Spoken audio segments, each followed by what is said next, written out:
लड़ाइयों को ख़त्म कर देगी। हालांकि ऐसा कुछ हुआ नहीं, क्योंकि कुछ साल बाद ही वर्ल्ड वॉर टू हो गया। लेकिन उस समय कहा गया था कि इतनी बड़ी लड़ाई है कि हो सकता है आने वाले 50-60 साल में कोई दूसरी लड़ाई ना हो। और ग्रेट वॉर इसीलिए कहते थे क्योंकि उस वक्त तक इतनी बड़ी लड़ाई कई सालों में, कई सदियों में नहीं हुई थी, तो इसीलिए इसके अलग अलग नाम हैं। और वर्ल्ड वॉर वन तब उसे कोई नहीं कहता था, क्योंकि ऑब्वियसली तब तक वर्ल्ड वॉर टू नहीं हुआ था। जब 1939 से 1945 तक वर्ल्ड वॉर टू हुआ, उसके बाद इसका नाम बदल के वर्ल्ड वॉर वन किया गया। तो 28 जुलाई 1914 से 11 नवंबर 1918 तक ये चला। और इसमें मरने वालों की संख्या थी 1,70,00,000। 1,10,00,000 सोल्जर्स इसमें मारे गए और 60 लाख सिविलियंस, आम नागरिक भी इस लड़ाई में मर गए। भी 2 करोड़ लोग इसमें ज़ख्मी भी हुए और ज़ख्मी लोगों की संख्या बहुत ज़्यादा थी।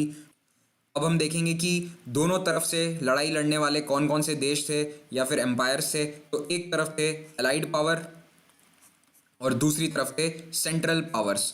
अलाइड पावर में सबसे पहला देश है रशिया, फिर फ्रांस, फिर ब्रिटेन। अमेरिका 1917 में ज्वाइन किया इसने और 1 साल की लड़ाई अमेरिका ने भी लड़ी। इसके अलावा जापान भी इनके साथ शामिल था।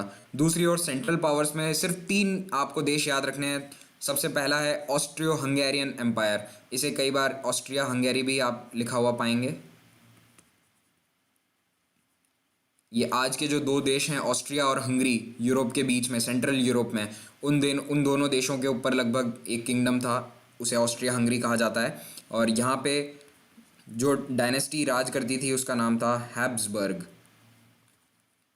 Habsburg dynasty Austria Hungarian empire की। दूसरा था जर्मनी और तीसरा है ऑटोमन एम्पायर, जो कि मॉडर्न डे टर्की का जो इलाका है उसके ऊपर उसका राज था। इस मैप में आप देखेंगे जो ऑरेंज कलर में आपको देश दिख रहे हैं वो हैं सेंट्रल पावर्स। तो ये है जर्मन एम्पायर, ये है ऑस्ट्रिया हंगरी, ये है ऑटोमन एम्पायर। ये पूरा ऑटोमन एम्पायर है, टर्की, आज का सऊदी अरेबिया और इराक का जो पूरा हिस्सा है। और उसके अलावा ये सब ऑरेंज में अफ्रीका में कॉलोनीज़ हैं, टोगो, कैमरून, तंजानिया, ये सभी जर्मनी की कॉलोनीज़ थी। और जो ग्रीन कलर में आपको दिख रहा है, तो देखिए फ्रांस, ब्रिटेन, रशिया, ये 3 सबसे बड़े बड़े देश। उसके बाद ये जितना भी एरिया है ये सब इनकी कॉलोनीज़ हैं। जैसे कि उस वक्त भारत भी एक कॉलोनी था और सहारा के, वेस्टर्न सहारा के देश फ्रांस की कॉलोनी थे।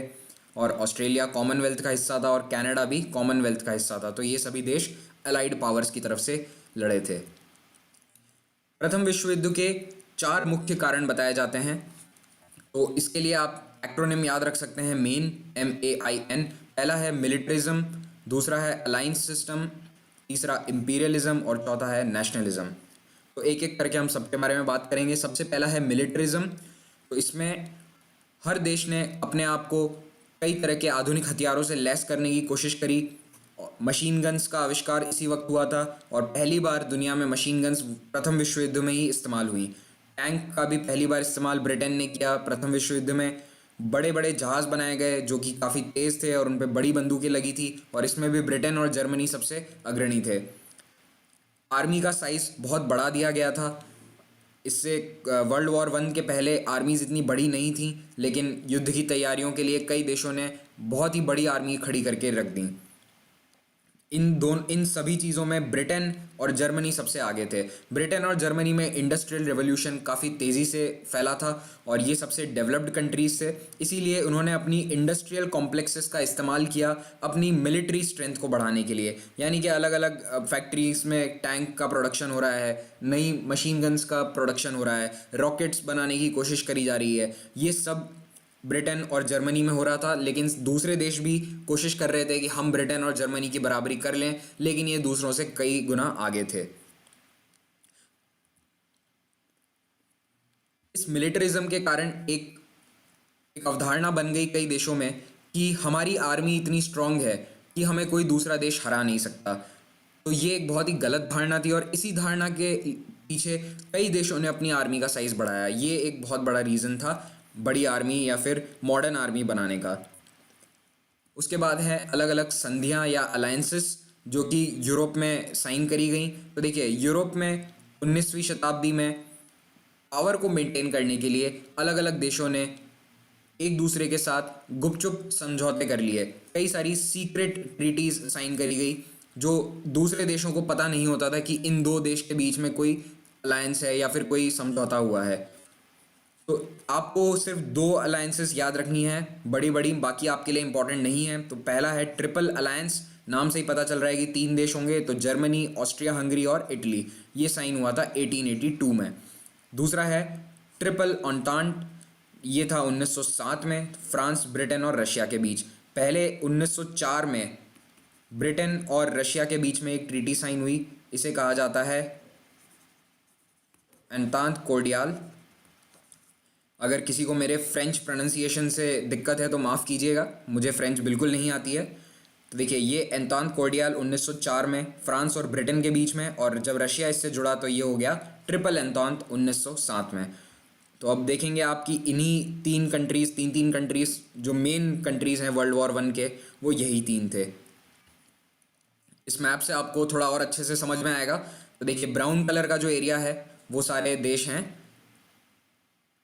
ट्रिपल अलायंस का हिस्सा, तो जर्मन एम्पायर, ऑस्ट्रिया हंगरी और इटली। याद रखिएगा, इटली जो है वो ट्रिपल अलायंस का हिस्सा था, लेकिन उसने जर्मनी और ऑस्ट्रिया का साथ नहीं दिया। उसने दल बदल लिया, और जब लड़ाई शुरू हुई उसके कुछ महीनों बाद उसने फ्रांस और ब्रिटेन से हाथ मिला लिया और इनकी ओर से लड़ाई लड़ना शुरू कर दिया। तो इटली ने अपना पाला बदल लिया, याद रखिएगा। और ऑस्ट्रिया हंगरी के अंदर आप देख सकते हैं कि कई अलग अलग देश हैं, जो आज का चेकोस्लोवाकिया है, चेक Republic, Slovakia, Poland, Ukraine, Romania और क्रोएशिया, स्लोवेनिया, इटली का कुछ हिस्सा। तो ये सभी अलग अलग एथनिक लोग हैं जो कि इस ऑस्ट्रिया हंगरी का हिस्सा थे। तो जैसे आज भारत एक बहुत ही वाइब्रेंट देश है, कई तरह के अलग अलग एथनिसिटीज़ हैं, उसी तरह से ऑस्ट्रिया हंगरी भी था, लेकिन ये टूट गया।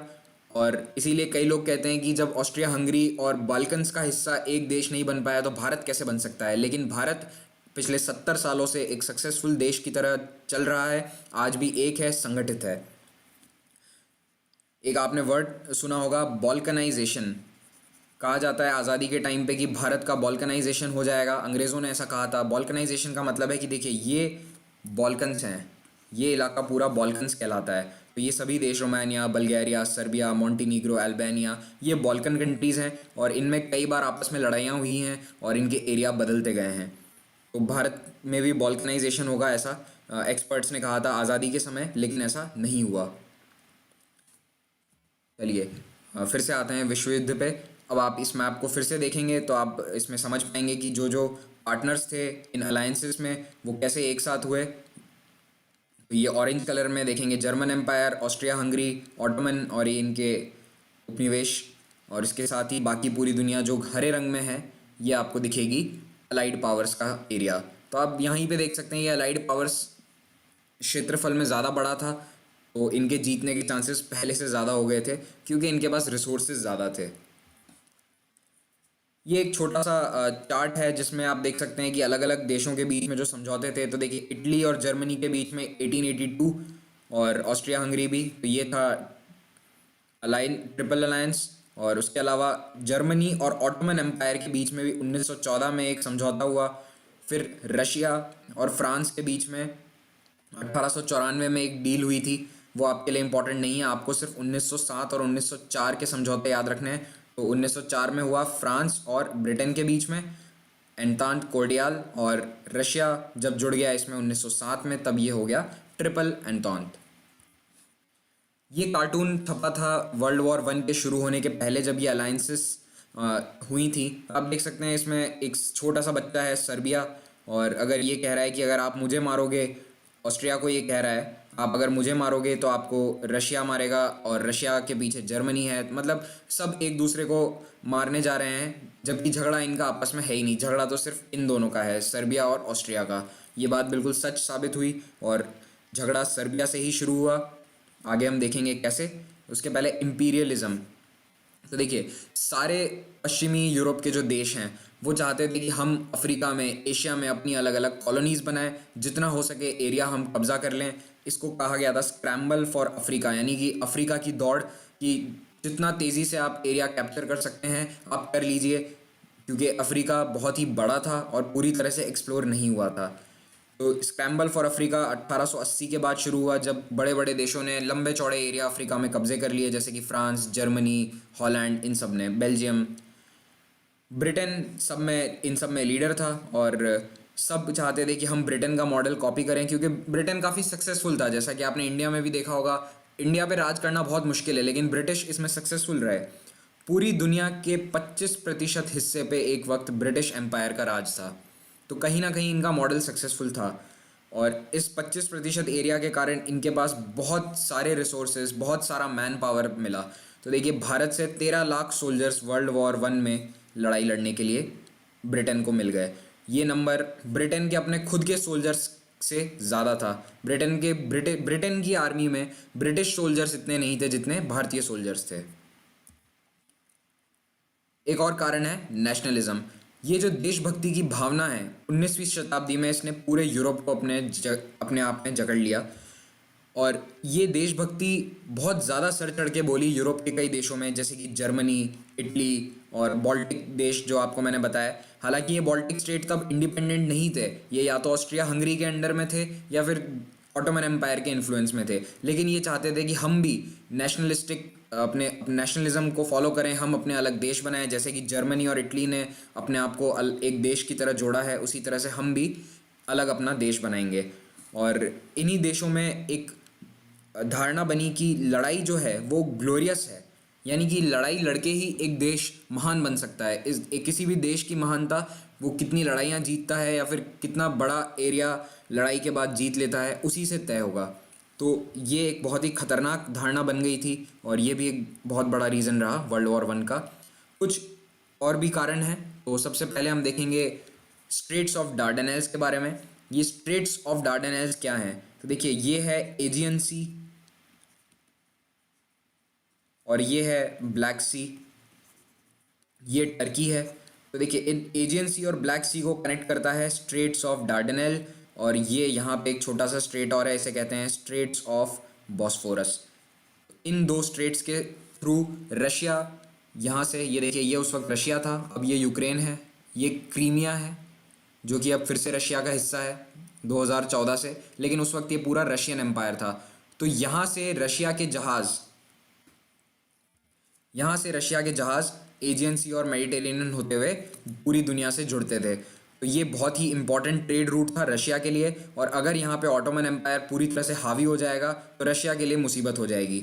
इसीलिए रशिया नहीं चाहता था कि यहाँ पे किसी और का इन्फ्लुएंस बढ़े, और ये भी एक कारण था कि उसने ऑटोमन एम्पायर के खिलाफ अटैक कर दिया।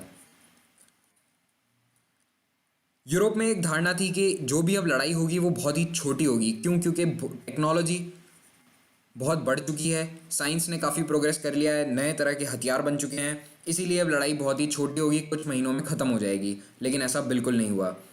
फिर वॉर को ग्लोरीफाई किया गया, युद्ध को ग्लोरीफाई किया अलग अलग किताबों ने, अखबारों ने, लेखकों ने। उन्होंने कहा कि लड़ाई तो ज़रूरी है, बिना युद्ध के कोई देश बन ही नहीं सकता, कोई देश महान नहीं हो सकता, कोई देश बढ़ नहीं सकता और ऊंचाइयां नहीं छू सकता, तरक्की नहीं कर सकता। तो युद्ध तो हमें करना ही चाहिए। फिर एक बड़ा रीज़न है बॉल्कन्स का। बॉल्कन जो एरिया मैंने आपको बताया, इस मैप में आप फिर से देखिए, ये 1912 का मैप है। तो बॉल्कन कंट्रीज़ हैं जो आज के देश हैं, जैसे Bosnia, Croatia, Serbia, Montenegro, Albania, Romania और बल्गारिया। उस वक्त ये सभी इंडिपेंडेंट नहीं थे। ये हिस्सा पहले पूरा ऑटोमन एम्पायर के अंदर आता था। 600 साल लगभग ऑटोमन एम्पायर ने इस पूरे हिस्से पे राज किया। लेकिन 19वीं शताब्दी में रोमानिया, बल्गारिया, ग्रीस, इन सब ने ऑटोमन से अपने आप को आज़ाद कर लिया। और कुछ समय बाद सर्बिया भी आज़ाद हो गया ऑस्ट्रिया हंगरी की मदद से। लेकिन अब जो ब्राउन कलर में, लाइट ब्राउन कलर में ये एरिया है, ये ऑस्ट्रिया हंगरी का एरिया था उस वक्त। तो यहाँ पे अब ये देश बॉस्निया, ये भी चाहता था कि हम भी आज़ाद हों, क्रोएशिया भी चाहता था कि हम आज़ाद हों। इसीलिए बॉल्कन में हमेशा लड़ाइयाँ रही। और 1890 से लेकर 1912 के बीच में यहाँ पे 3 अलग अलग लड़ाइयाँ हुई। बॉल्कन में 3 अलग अलग लड़ाइयाँ हुई वर्चस्व के लिए, और इनमें mainly Austria Hungary, Ottoman empire और इधर से रशिया। तो आप देखेंगे इन तीनों के बीच में ये एरिया है, इसीलिए तीनों चाहते थे कि हमारा आधिपत्य हो, और इन तीनों के बैकिंग के कारण यहाँ पे 3 लड़ाइयाँ हुई। इसीलिए इसे कहते हैं powder keg of Europe. Powder keg का क्या मतलब है कि एक बारूद से भरा हुआ कंटेनर है और इसमें कभी भी आग लग सकती है, और ऐसा ही हुआ, इसमें आग लग गई। और वो घटना क्या थी? वो थी आर्क ड्यूक फ्रांस फर्डिनेंड की हत्या। ये आर्क ड्यूक फ्रांस फर्डिनेंड कौन थे? ये ऑस्ट्रिया हंगरी एम्पायर के प्रिंस थे, राजकुमार थे, और अगले राजा यही बनने वाले थे। इनके अंकल की मौत के बाद इनका राजा बनना तय था, पहले से एक घोषणा हो चुकी थी कि यही अगले राजा बनेंगे। तो ये अपनी वाइफ के साथ ऑस्ट्रिया हंगरी एम्पायर में अपने साराजेवो नाम के शहर में आए थे एक टूर पे, और ये शहर अब बॉस्निया में है। तो यहाँ पे इन पे हमला हुआ, बंदूक से गोली मार दी गई। गैवरिलो प्रिंसेप नाम के आदमी ने इन पे हमला किया। ये इसके साथ कुछ और भी लोग थे जो ब्लैक हैंड नाम का एक ऑर्गेनाइजेशन है, इसको बिलोंग करते थे। ये नाम याद रखिएगा, ब्लैक हैंड। दिन था 28 जून 1914। तो अब आप सोच सकते हैं कि राजकुमार की हत्या हो गई है तो बहुत कुछ ना बड़ा रिस्पॉन्स ही आएगा। तो वही आगे हुआ, धमकी दी गई सर्बिया को। क्यों? क्योंकि सर्बिया जो कि बॉस्निया का पड़ोसी था और एक अलग किंगडम था, ऐसा कहा जा रहा है कि सर्बिया बॉस्निया को मदद कर रहा था इंडिपेंडेंट होने के लिए, और सर्बिया के लोगों ने ही ये साजिश रची, सर्बिया के इंटेलिजेंस ऑफिसर्स ने ये साजिश रची कि फ्रांस फर्डिनेंड की हत्या कर दी जाए। तो इसीलिए हाँ, आप यहाँ पे देख लीजिए एक बार साराजेवो की लोकेशन। ये साराजेवो है, बॉस्निया, और ये किंगडम ऑफ सर्बिया था उस वक्त, और ये पूरा ऑस्ट्रिया हंगरी एम्पायर है। तो ऑस्ट्रिया हंगरी एम्पायर ने सर्बिया को अल्टीमेटम दिया कि आप हमारी कुछ मांगे मान लीजिए, आप सरेंडर कर दीजिए। और ये बहुत ही ह्यूमिलिएटिंग मांगे थी। बिना लड़ाई के कोई कैसे सरेंडर कर सकता है? उन्होंने कहा था कि आप हथियार डाल दीजिए, अपनी पूरी आर्मी ख़त्म कर दीजिए, और अब सर्बिया पे हमारा कब्जा होगा।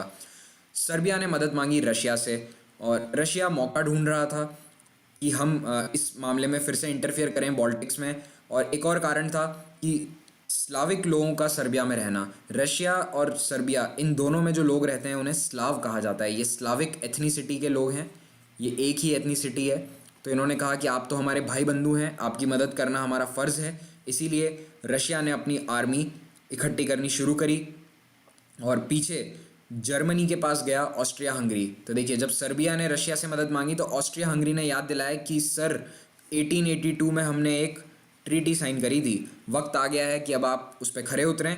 तो जर्मनी ने भी ऑस्ट्रिया हंगरी को कहा कि we are giving you a blank cheque, हम आपको एक खाली चेक दे रहे हैं, आपको जो करना है करिए, आपको हम पीछे से पूरी तरह सपोर्ट करेंगे।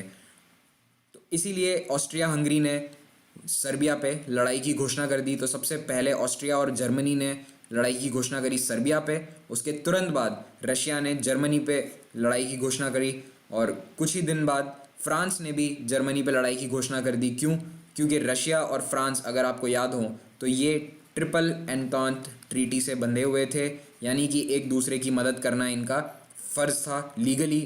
इसीलिए फ्रांस भी इस लड़ाई में कूद पड़ा। फिर से इस मैप को देखिए, तो अब देखिए ये है जर्मन एम्पायर। तो जर्मन एम्पायर अब लड़ाई की घोषणा कर चुका है सर्बिया पे, और साथ साथ में ऑस्ट्रिया हंगरी भी घोषणा कर चुका है लड़ाई की सर्बिया पे। पीछे से रशिया ने बोला है कि हम जर्मनी और ऑस्ट्रिया हंगरी पे हमला करेंगे, और यहाँ से फ्रांस ने जर्मनी पे युद्ध की घोषणा कर दी है।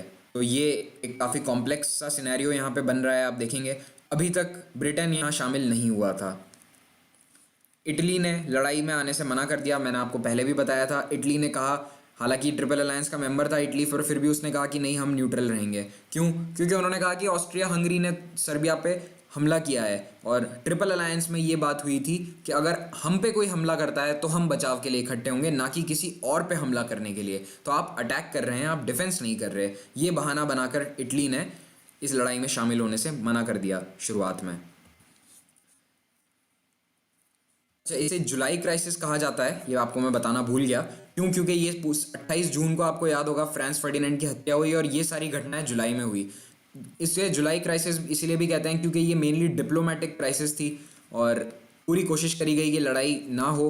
तो इसलिए अलग अलग देशों के डिप्लोमेट एक दूसरे के राजधानी जाते रहे, कई सारे टेलीग्राम एक्सचेंज हुए राजाओं के बीच में, जो रशियन जार था, जर्मनी का जो राजा था, एम्पायर था, उनके बीच में, काइज़र के बीच में। तो इस तरह की एक्टिविटी जब हुई तो इसे कहा गया जुलाई क्राइसिस। इसके बाद लड़ाई छिड़ गई अगस्त में, और ये उस समय का न्यूज़पेपर आप देख सकते हैं, Germany declares war, all Europe is in arms. देखिए, जर्मनी ने एक प्लान अपनाया कि हम सबसे पहले फ्रांस को हरा देते हैं। क्यों? क्योंकि रशिया हम पे हमला करेगा तो उसको धकेलना बहुत मुश्किल है। रशिया की आर्मी काफ़ी बड़ी है, नंबर में बहुत ज़्यादा है, तो सबसे पहले फ्रांस हम पे हमला ना करे, इसलिए हम पहले फ्रांस पे हमला कर देते हैं। और फ्रांस में घुसने के लिए उन्होंने बेल्जियम का रास्ता चुना। इसमें आपको फिर से देखिए, यहाँ पे ये बेल्जियम है, तो जर्मनी ने डायरेक्ट फ्रांस में ना जाने की बजाय उन्होंने बेल्जियम में पहले हमला किया और वहाँ से फ्रांस में घुसने की कोशिश करी। जैसे ही जर्मनी की आर्मी बेल्जियम में घुसी, ब्रिटेन ने जर्मनी पे युद्ध घोषित कर दिया। क्यों? क्योंकि बेल्जियम और ब्रिटेन के बीच में भी एक समझौता हुआ था लगभग 70 साल पहले। 1839 में एक ट्रीटी हुई थी, उसका नाम था ट्रीटी ऑफ लंदन, आपके लिए बिल्कुल इंपॉर्टेंट नहीं है। तो इस ट्रीटी के तहत बेल्जियम को वादा किया गया था कि कभी भी बेल्जियम पे कोई हमला करेगा तो ब्रिटेन उसकी रक्षा के लिए आएगा। तो इतनी पुरानी ट्रीटी का बहाना बनाकर ब्रिटेन भी इस लड़ाई में कूद पड़ा और जर्मनी पे हमला कर रहा, फ्रांस की मदद करने के लिए उसने अपनी आर्मी भेज दी। जर्मनी इनिशियली काफ़ी सक्सेसफुल रहा, फ्रांस के अंदर घुसने में उसे सक्सेस मिल गई। पेरिस के नज़दीक पहुंच ही गए थे, लेकिन पूरी तरह पेरिस तक नहीं पहुंच पाए। उसके बाद वहाँ पे वो अटैक रुक गया, क्योंकि वहाँ पे ब्रिटेन की आर्मी ने आके फ्रांस को सपोर्ट दिया। दूसरी तरफ रशिया में, यानी कि ईस्ट में, रशिया की आर्मी को उन्होंने पूरी तरह से हरा दिया, और कई सारे यहाँ पे लगभग 3 लाख रशियन सोल्जर मारे गए थे इस कैंपेन में, शुरुआत के 1 साल के अंदर ही। तो जर्मनी को आप देख सकते हैं काफ़ी सक्सेस मिली। उसके बाद ऑटोमन एम्पायर, जो कि अगले ही महीने लड़ाई में शामिल हो गया था, उसने रशिया पे हमले शुरू कर दिए।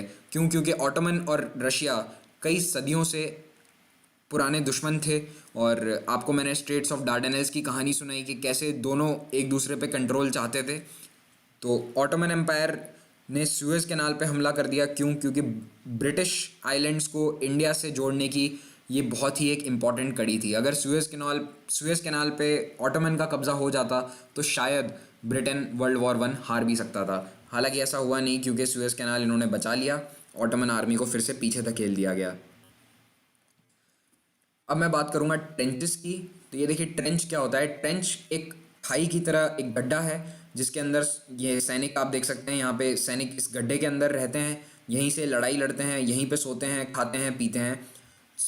पूरा का पूरा दिन इनका इस गड्ढे में ही बीत जाता है, क्योंकि अगर आप इससे बाहर निकलेंगे तो आप मशीन गन से आप पे फायर हो जाएगा। तो ये भी एक और फोटो है ट्रेंच का। तो ये प्रथम विश्व युद्ध की खास बात है कि ट्रेंचेस पहली बार इतनी लंबी ट्रेंचेस बनाई गई। हालांकि ये ट्रेंचेस कोई नया नहीं है, ट्रेंचेस हमेशा युद्ध में बनाई जाती हैं, लेकिन यहाँ पे बहुत लंबे समय तक ट्रेंचेस में लड़ाई हुई, और फ्रांस और जर्मनी के बीच में ये ट्रेंचेस बनी गई थी, और 3 साल तक यहाँ पे स्टेलमेट बना रहा। किसी को कोई फ़ायदा नहीं हुआ, ना जर्मनी ज़्यादा आगे बढ़ा, ना फ्रांस आगे बढ़ा। और ट्रेंचेस बनाई क्यों जाती थी? आर्टिलरी शेलिंग से बचने के लिए। जो आर्टिलरी के गोले आते थे, उनसे बचने के लिए ट्रेंचेस खोदी गई और उनमें सोल्जर्स खड़े रहते थे। लेकिन वहाँ पे कंडीशंस इतनी ख़राब थी, बारिश, पानी, और हेल्थ में काफ़ी हेल्थ इश्यूज़ हो गए, कई सोल्जर्स बीमार हो गए, गैंग्रीन हो गया उनके पाँव में फंगल इन्फेक्शंस हो गए। इन सब कारणों से कई सारे सोल्जर्स की मौत तो सिर्फ बीमारी से हो गई। और जब भी यहाँ पे आपको ज़मीन कब्जा करनी है तो उसके लिए बहुत सैनिक मारे जाते थे, क्योंकि जैसे ही ट्रेंच से कोई बाहर निकलता था तो मशीन गन का फायर सामने से शुरू हो जाता था। बैटल ऑफ सोम एक लड़ाई थी 1916 में, बैटल ऑफ सोम। इसमें एक दिन में 80,000 अलाइड सैनिक मारे गए थे। इनमें से ज़्यादातर ब्रिटेन और कनाडा के सोल्जर्स थे। तो बैटल ऑफ सोम बहुत फेमस है, और कुल मिला के इसमें 3 लाख सोल्जर्स यहाँ भी मारे गए इस बैटल ऑफ सोम में। लेकिन एक दिन में 80,000 बहुत ही बड़ा नंबर है, और काफ़ी समय तक शायद अभी भी ये दुनिया में एक दिन में मारे गए सोल्जर्स के नंबर में नंबर 1 पे है। इतने सोल्जर्स कभी दुनिया में एक दिन में नहीं मारे गए हैं। अब मैं बात करूंगा इसे ग्लोबल वॉर क्यों कहते हैं, क्योंकि पूरी दुनिया में लड़ाई छिड़ी हुई थी। देखिए, अफ्रीका में जो जर्मनी की कॉलोनीज थी, टोगो, टंजानिया, कैमरून, इन सब पे फ्रांस और इंग्लैंड ने हमला कर दिया, तो वहाँ लड़ाई चल रही थी। उसके बाद माइक्रोनेशिया, जो कि पैसिफिक ओशन में है, आइलैंड्स हैं कुछ छोटे छोटे, वहाँ पे भी जर्मनी की कॉलोनीज थी। और चाइना में भी कुछ एरियाज़ में उनके ट्रेडिंग पोस्ट थे। कुछ एरिया में जर्मनी वहाँ से व्यापार करता था, तो उनके कुछ शहरों पे उनका कब्जा था।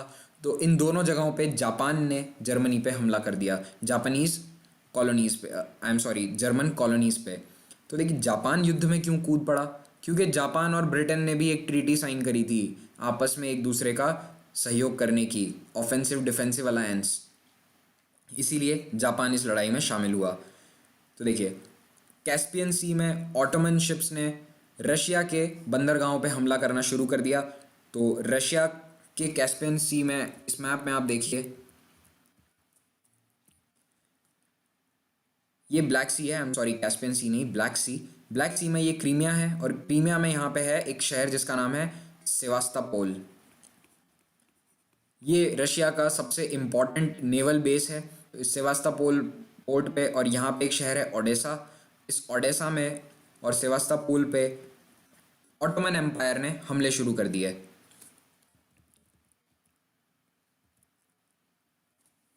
ये है ब्लैक सी पोर्ट, देखेंगे आप ब्लैक सी में भी लड़ाई छिड़ गई। फिर गैलीपोली, गैलीपोली टर्की में एक शहर है और एक एरिया है। तो गैलीपोली में हमला किया अलाइड फोर्सेस ने, और मेनली वहाँ पे ऑस्ट्रेलिया और न्यूजीलैंड के सोल्जर्स थे। उस फोर्स का नाम है एनजैक कहा जाता है, उस आर्मी का नाम है एनजैक आर्मी, ऑस्ट्रेलिया एंड न्यूजीलैंड की जो आर्मी थी। तो यहाँ पे भी बहुत लंबा संघर्ष चला और यहाँ पे एनजैक को सफलता नहीं मिली पूरी तरह से। यहाँ भी एक स्टेलमेट बन गया क्योंकि ऑटोमन एम्पायर ने उन्हें जीतने नहीं दिया। इस गैलीपोली कैंपेन की याद में आज भी ऑस्ट्रेलिया और न्यूजीलैंड में एनजैक डे मनाया जाता है, वहाँ पे जो सोल्जर्स शहीद हुए थे उनकी याद में। उसके बाद नेवल वॉर, तो दुनिया के कई सारे समुद्रों में जैसे कि अटलांटिक महासागर, पैसिफिक महासागर, इन सभी में जर्मनी और ब्रिटेन के बीच में एक नेवल वॉर शुरू हो गई। जर्मनी ने सबमरीन बनाई थी जिनका नाम था यू बोट्स, और ये पहली बार सबमरीन्स जर्मनी ने ही बनाई थी। इन यू बोट्स ने अलाइड जहाज़ों पे हमला करना शुरू कर दिया। तो पहले पहले तो ये सिर्फ नेवी के जो जहाज़ हैं उन पे हमला करते थे, लेकिन बाद में इन यू बोट्स ने सिविलियन पैसेंजर शिप्स पे भी हमला करना शुरू कर दिया। और ये पैसेंजर शिप्स जो कि लोगों को अमेरिका से यूरोप लेकर जाते थे, इन पे एक बोट थी इनमें लुजिटेनिया नाम की, इसमें हमला किया यू बोट ने और 1200 लोग मारे गए। अटलांटिक ओशन की ये घटना है। ये एक बहुत बड़ा रीज़न था अमेरिका ने ज्वाइन किया वर्ल्ड वॉर 1 को 1917 में, क्योंकि उन्होंने पैसेंजर शिप्स पे हमला करना शुरू कर दिया था जर्मनी ने। तो यूएस के जो उस वक्त प्रेसिडेंट थे उनका नाम था वुडरो विल्सन। शुरुआत में उन्होंने पूरी तरह से मना कर दिया था कि हम यूरोप की इस लड़ाई में शामिल नहीं होंगे, हमारा इससे कोई लेना देना नहीं है। ये बात 1914 की है। लेकिन 3 साल बाद 1917 में यूएस फाइनली वर्ल्ड वॉर 1 में शामिल हो गया। अब मैं बात करूंगा इंडियंस इन वर्ल्ड वॉर 1। तो देखिए लगभग 13 लाख भारतीय सैनिक ब्रिटिश फौज के लिए लड़े इस विश्व युद्ध में, और मेनली फ्रांस, मध्य पूर्व यानी कि मेसोपोटामिया जिसे इराक आज कहते हैं हम लोग, और इजिप्ट, इन इलाकों में भारतीय सोल्जर लड़े और लगभग 50,000 सैनिकों की इसमें मौत हो गई। इंडिया गेट का जो मेमोरियल है वो इसी वर्ल्ड वॉर 1 में शहीद हुए सैनिकों के सम्मान में बनाया गया है। और इसके अलावा थर्ड एंग्लो अफ़गान वॉर, ये 2 लड़ाइयाँ यानी कि वर्ल्ड वॉर 1 और थर्ड एंग्लो अफ़गान वॉर, इन 2 लड़ाइयों में जो सैनिक शहीद हुए उनकी याद में इंडिया गेट का मेमोरियल बनाया गया है।